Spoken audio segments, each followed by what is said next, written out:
What's going on, everybody? My name is Jordan. I'm the head coach here at SaberSim, and I wanted to put out a video for you guys this week here, breaking down my Golf DFS process that I use for golf classic slates, and talk about how our powerful golf sims can really help supercharge your DFS process for PGA here.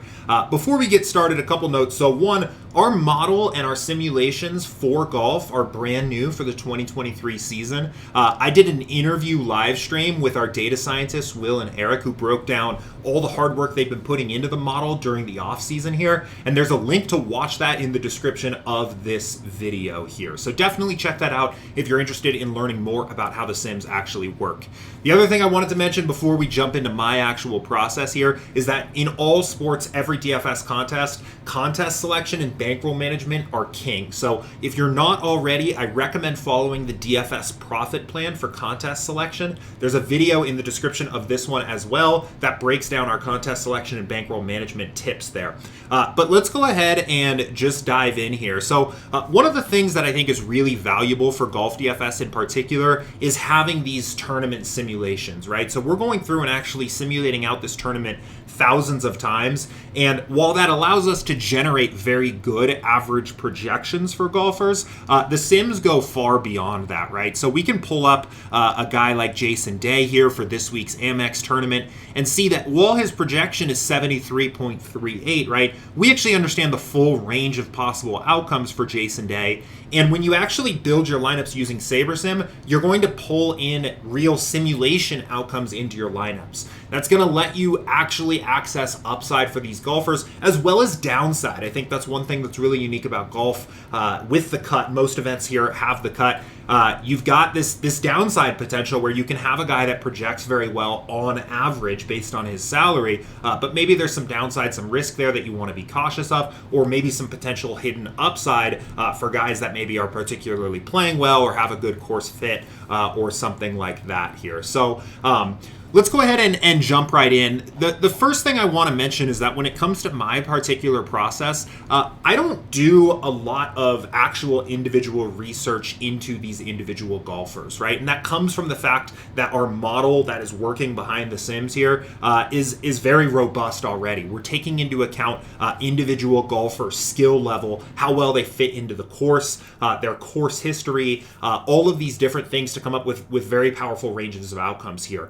The one thing I do typically want to look into when I'm doing a little bit of research each week is the weather, right? There's not a lot of correlation in golf, so we don't really have that edge available to us like we do in a sport like football or baseball, but there can be certain events throughout the season here where weather is a factor, and on Showdown it can be particularly useful. So I like to use the Kevin Roth's dashboard over on Roto Grinders. I think it's a nice summary of the weather for that particular week. So you can find that in PGA here up at the top, and then PGA weather here, and it'll summarize the weather basically each day. And what we're really looking for here is wind, and particularly I'm looking for wind where we're going to get above 20, 25, 30 miles an hour.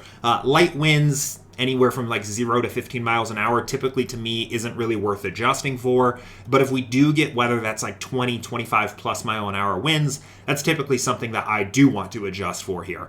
The other note on the weather is weather's kind of inherently a little bit hard to predict. I typically only really want to go one day out with trying to project weather. So right now it's Wednesday when I'm recording this here. If there was bad weather in a particular split on Thursday, I would be interested in trying to kind of take that into account. If we were projecting bad weather for Saturday, for example, or even Friday, that's something that, the winds can shift enough between now and then that I think it's hard to accurately really take into account there. For Showdown, I'm going to mostly focus on classic slates here for today, but for Showdown, right, you can obviously do this for each round. So I think it becomes a bigger advantage there just because you can adjust for what the updated forecast is for the Saturday round, Friday night or Saturday morning when you're building your lineups there. So if there was weather, for example, just so I can kind of show what I would do, I typically like to take a look at the tee times here and sort by what time people are teeing off here and make adjustments for the bad weather split. So let's say the afternoon split was, maybe going to be very windy for this particular week. I might go in here. Actually, it looks like, don't really have a lot of guys teeing off in the afternoon, but I might go in and find the latest golfers' tee off time here and bump down their projections accordingly. And if we have a very big weather disadvantage for a particular split, I might set a rule here and basically say that I'm going to create an automatic grouping rule to use. In this case, I'd probably do at least 4, maybe 5 players. Let's do 5 just as an example. And I'm going to add a requirement that their tee time be before, say, let's do 10 a.m., right? Let's say we knew that the winds were really going to pick up at 10 a.m. I'll save this as a manual rule. And now we're going to go ahead here and basically make sure every lineup has 5 guys in the good weather split. So again, this week for this particular tournament, not something that I'm going to be doing, but throughout the season, we'll probably have 3 or 4 events where there is a significant weather disadvantage for one split or another, and I'll want to be capturing that with adjustments to the projections for the guys that are teeing off at the wrong time, or maybe even a group rule to really capture that. So from there, basically what I like to do is I like to start with a cash build here. So I'm going to assume that we're building for a GPP, but I want to start with a cash build. And that's going to basically just say, based on the average projections, which our average projections are very good, what are the best plays, right? What are the best possible lineups you can make? And the main reason I like to do this is I want to get a sense of basically how sharp, how efficient is the field going to be with ownership on that particular week, right? This is ultimately going to influence how much I'm taking ownership into account in the rest of my process, how high I want my ownership fade slider to be. If we're getting, and we'll see here in a second, if we're getting builds where, the cash lineups, just even the top projected lineups, have a lot of very low owned plays in there, I don't think the field's going to be very efficient with their ownership for this week. So I might not really need to make a lot of additional adjustments here to ownership or to factor in ownership. And you can see it's that kind of week based on the cash build, right? We have Tom Hoagie, who on this particular week, I actually think he is going to be a little bit higher owned. I think I could see 15% there, but I think that's probably still under owned. And there's a lot of value plays on this week here that I think the field's just not really going to be able to get to, or isn't going to be able to get, or isn't going to be getting to at the right amount, right? The right amount of exposure in their lineups here. So, obviously John Rahm, Cam Young, a couple of these guys do look pretty chalky. Our average projections love them as well. But it's not a week where I think the ownership is going to be very efficient. Now, if we had run this build and basically sorting by top ownership looked very similar to sorting by top exposure, that is a week where I think ownership is going to be a little bit more efficient. It's a week where I think we need to be more intentional with trying to take some stands and finding some fades. So I always like to start with the cash build. It's going to give you an idea of what the field's doing, right? Most players building their PGA lineups out there are using some other traditional optimizer that doesn't use sims, that is using average projections as the main input and basically just building the highest projected lineup. So the way you can think about the cash build is basically you're getting a chance to look at what your opponents are going to be doing or what they're going to be getting if they don't touch anything else. The other thing you can use this for here is basically finding opportunities where the ownership might be a little bit off, right? It does jump out to me that I think Tom Hoagie could be a little bit higher owned if average projections like him this much, especially for higher salary, like I would say 8K plus golfers. If we're low on the ownership projection there and they're popping a lot in our builds, they might come in a little bit higher owned. So Tom Hoagie jumps out to me a little bit there. Otherwise, it looks pretty good here to me. So let's go back here to the home screen now. And I'm going to actually go ahead and bump him up just because I do think that is going to be a guy that is going to be a little bit chalkier here. And now we'll go ahead and actually jump into our GPP build, right? So we'll get the build started. And again, what I'm going to do here is I'm going to select the GPP settings, and I'm going to assume I'm building for a large field tournament, right? Something like that, maybe the $5 or the $20 or something. So let's take a look at these sliders. So again, what we found in that cash build here is that we're going to get some very natural leverage. We're going to get some good ownership leverage in our lineups, really without having any ownership fade at all. So I'm going to actually turn this slider down, right? I would leave it up at 3 or potentially even 4 if it was a week where the average projections and the ownership projections were very correlated. It looked like the field was going to be efficient with their ownership. I don't think that's the case this week, so I'm going to drop it down to 0. I am going to keep sim diversity at 9. I'm going to keep it very high. I would highly recommend you in general build your golf lineups with a high sim diversity. You can see the default sliders for basically all contests here across a lot of different sizes. It's generally going to be pretty high, at least 7, 8, 9, or 10. I recommend leaving it there. Golf is a very volatile sport. Even the top golfers have a chance here to miss the cut on any given week, or just, the putter's not working and they end up having a floor performance. There's also upside for a lot of lower salary guys, right? A golfer puts it all together on that particular week. Maybe the putter gets hot, and a lot of times these golfers do have some upside there to even win the tournament, right? And we want to capture that upside in our diversity slider here. So we'll build 150 lineups, and I'm also going to make my pool size here for this particular example 1500, which is the cap if you're on the old DFS advanced plan. If you're on the standard plan, that cap will be 500. That's fine too. You'll generally still have a lot of lineups to work with. If you are on the SaberSim Pro plan, you can make that pool size up to 5,000 lineups here, which I think can be really powerful here, but I'm going to use 1500 just for the example. So let's get this build started. And again, I mentioned it at the start of this video, but just want to reinforce while this is building here. You can see it says analyzing simulations on the screen here. What this is actually doing, and I think this is just really powerful, really important to get, is it's going through and taking actual tournament sims for the way that this event can play out, and then building optimal lineups for those sets of simulations, right? So the average projections were there on the home screen, but we're not using the average projections to build your lineups. We're actually building optimals for certain tournament outcomes, right? And I mean, if you've played Golf DFS for even just a couple tournaments, you'll know how volatile it is, how wide the range of outcomes there are, and it's really useful to be able to capture that in your particular build. So we've got this pulled up here now. And now let's talk about basically what I like to do here on the build screen. And this is probably where I do a lot of my particular work in my process. So the main things that I want to look for here is I like to get an idea of how I'm attacking the highest owned golfers in the field. And you can see, right, we're going to be getting some very good fades, again, which checks out with what we found in our cash build, right? We're under on a very chalky Scotty Scheffler here. We're under on a fairly chalky Xander here. We are getting some positive leverage on some of these guys, right? We like Jon Rahm even as the highest owned golfer in the field, but we are attacking ownership organically. And you can see that even in the lineups over here on the right, again, with 0 ownership fade in this particular case, we're getting some low owned plays here, right? These look like well-balanced lineups to me. So that looks good.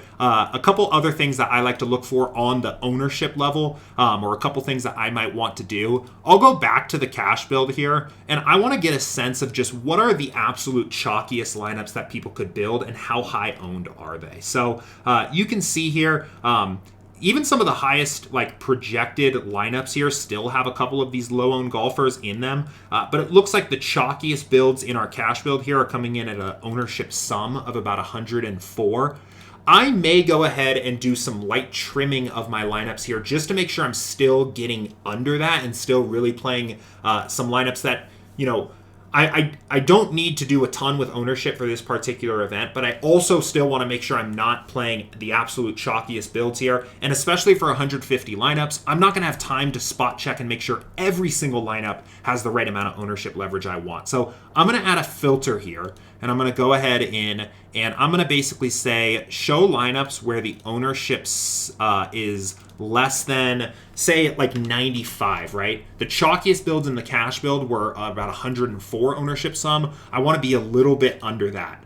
And we'll see how much this removes. So in this case, that only removed 39 lineups. I think a lot of times you have to experiment with this. Sometimes you'll set that filter and you'll end up removing 75% of your pool. I think that's far too much. This is basically just a light trimming exercise to make sure those lineups are properly leveraged, that you're getting the right lineups in your pool. And you can actually see that actually did trash lineup 1 here, which is probably a chalkier build, right, for this particular event. So that's what I'm thinking about really for ownership.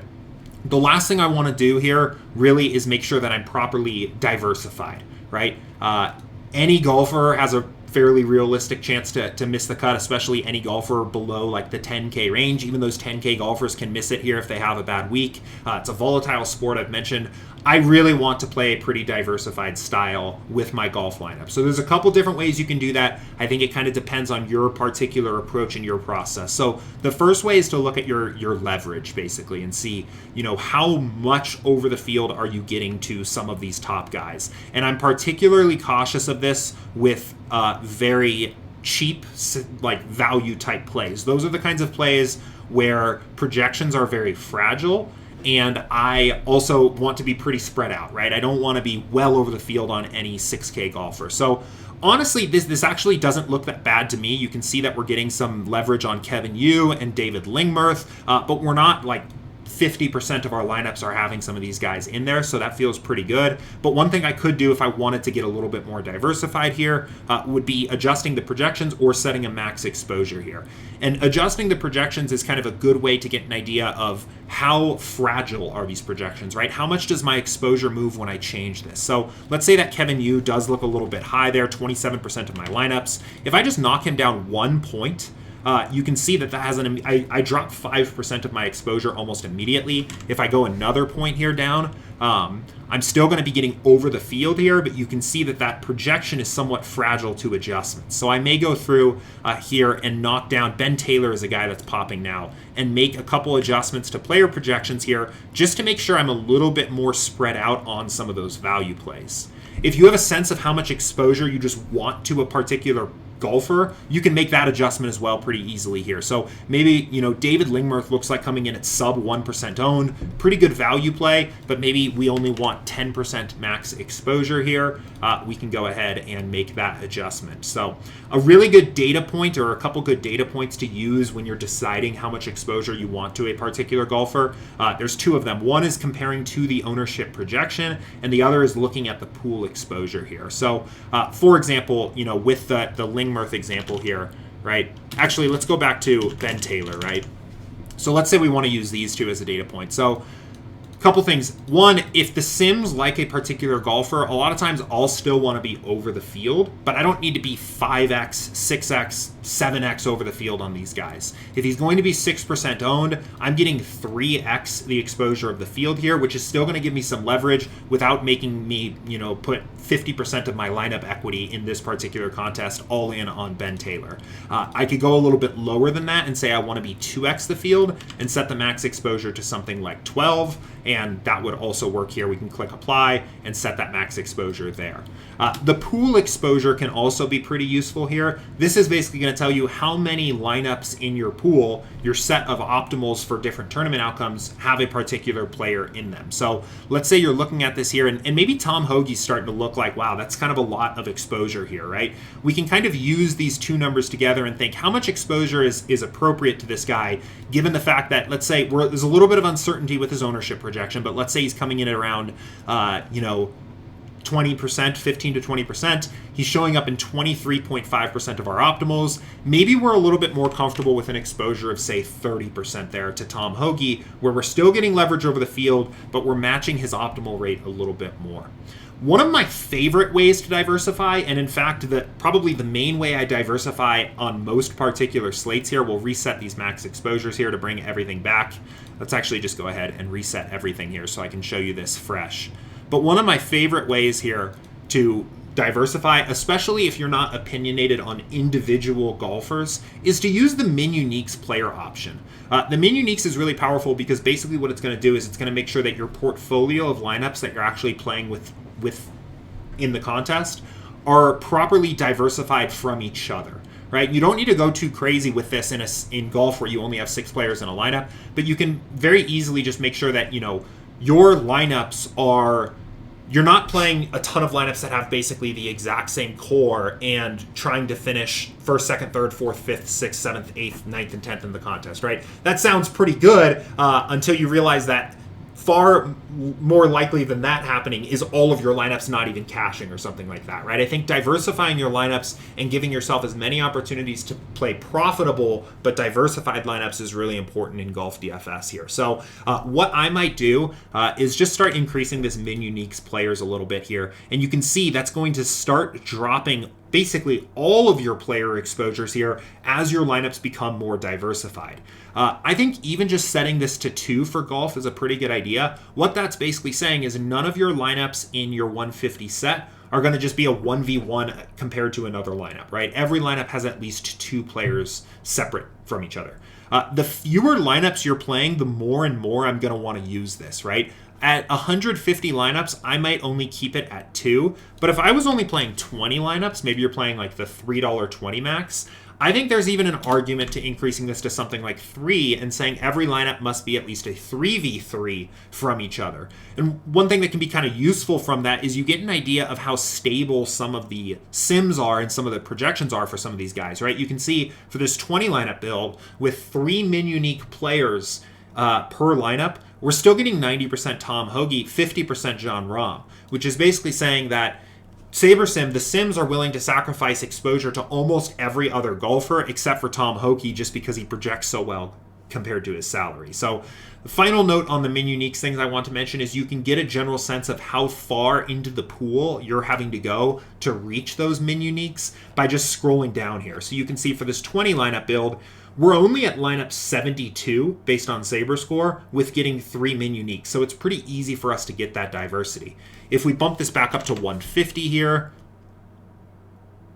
we'll go ahead and scroll all the way down to the bottom of the pool. And you can see we're at lineup 486 here with our 150. So actually, we're still getting some pretty good diversity here without having to reach too far into our pool. If we change this, like just for an extreme example, to something like 4, you can actually see we can't even get 4 min uniques here for 150 lineups. So it increases very quickly. So typically, again, I would say, using at least 2 here is a pretty good idea. If you're playing fewer lineups, let's do one more extreme example. Let's say you're just playing 5 builds for this particular slate. You might be able to get 4 min uniques and play you can very easily. So you can play 5 very diversified lineups from each other and know that they're all still very quality lineups here. They all rank out very well in this particular build. So I hope this was a helpful video, again, to kind of sum up the main things that I'm looking at here on a given slate. One, I really like to take advantage of our powerful sims and model, and I let that do a lot of the heavy lifting here. Again, I'm not going in and doing a ton of research into individual golfers. I'm really kind of trusting the sims here in terms of the raw projections for these guys, because I know that they take into account all of these powerful data points like just overall golfer skill level, recent form, course history, and fit. And again, if you want to learn more about how that model works, check out the link in the description here. I do like to take a look at the weather and make adjustments to players to capture a little bit of correlation there. Make sure I'm targeting the right split on a week where it is going to be very windy for one particular tee time. I like to run cash builds and just overall take a look at the ownership projections and just get a sense of how sharp the field is going to be on that particular week and adjust my process accordingly. If I think the field is going to be sharper with their ownership and the best plays are going to be really highly owned, I want to build with a higher ownership fade slider, and I'm probably going to be a little bit more, I should have mentioned this before, a little bit more aggressive with the way that I filter out the chalky builds from my lineups at the top end. On a week where ownership isn't as efficient, which it looks like as this is going to be one, I'm going to turn down the ownership fade slider, and I'm not as worried about trimming as many high-owned lineups out of my pool. And finally, the last point, and probably the most important one, is I want to make sure I'm playing a diversified set of lineups. So I'm going to look at my leverage to individual golfers here. I'm going to look at how my exposures compare to the ownership projections and the pool exposure for my builds. And I'm going to make use of the min uniques, probably most importantly here, to make sure that I'm playing a diversified portfolio of lineups where I'm still getting upside, I'm still playing high quality lineups, but I'm playing lineups that are different enough from each other so that my results across my portfolio that I've entered are not all right next to each other, right? When the slate is over, no matter whether I do good on that week or I do bad on that week, I want to see that I had lineups finishing in a bunch of different spots on the leaderboard to know that I was playing a diversified portfolio there. So if you haven't checked out SaberSim before, we do offer a completely free 7-day trial on our site, SaberSim.com. You'll get access to our golf simulations, but also all of the other sports we offer for DraftKings, FanDuel, Yahoo. So come check us out. You can get signed up there and get access to a free 7 days. If you have any other questions here, you can reach out to us in our Discord server or email us at support@sabersim.com. And in the meantime, thank you for watching and good luck.